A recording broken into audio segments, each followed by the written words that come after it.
MP క్యాండిడేట్గా పంపిస్తాను. లేదు మావాడు నాకు ఎసరు పెట్టవు కదా భవిష్యత్తులో.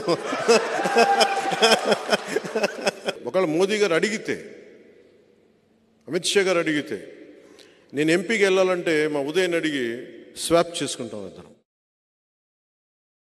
శనివారం నాడు సాయంత్రం చంద్రబాబు నాయుడు గారితో మాట్లాడాం. ఆదివారం ఉదయం 8 గంటల నుంచి మేము పనిలో ఈ నియోజకవర్గం ఇప్పుడు కూడా అదే పనిలో ఉన్నాం. చేపరోళ్ళ కార్యక్రమం చేసుకుని వచ్చాం. అప్పుడు కూడా చంద్రబాబు నాయుడు గారు చెప్పింది ఏంటంటే, ఏదైనా మనసు మార్చుకుని పవన్ కళ్యాణ్ గారు ఎంపీకి వెళ్తే మేము వెళ్ళమని కోరట్లేదు. ఒకసారి మాట ఇచ్చాక ఎట్టి పరిస్థితుల్లోనే పవన్ కళ్యాణ్ గారిని గెలిపించి తీరుతాం. ఆయన కూడా ఇక్కడే ఉండాలని కోరుకుంటున్నాం. ఒకవేళ ఆయనకి పర్సనల్గా ఎంపీకి వెళ్ళాలని ఆలోచన వచ్చినప్పుడు తెలుగుదేశం పార్టీ తరఫున నువ్వే పోటీ చేస్తామని చంద్రబాబు నాయుడు గారు తెలియజేయడం జరిగింది. అంతేగాని వేరే ఇతర వ్యక్తులు ఎవరు వచ్చినా సరే పల్లకి మోయడం జరగదు.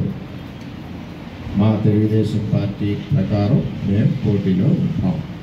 ఒక పవన్ కళ్యాణ్ గారు రాష్ట్ర అధ్యక్షుడు కాబట్టి వారికి గౌరవంగా చంద్రబాబు నాయుడు గారి ఆదేశాల మేరకు వారిని భుజాల మీద ఎక్కించుకొని గెలిపించి చంద్రబాబు నాయుడు గారికి అప్పచెప్పారు.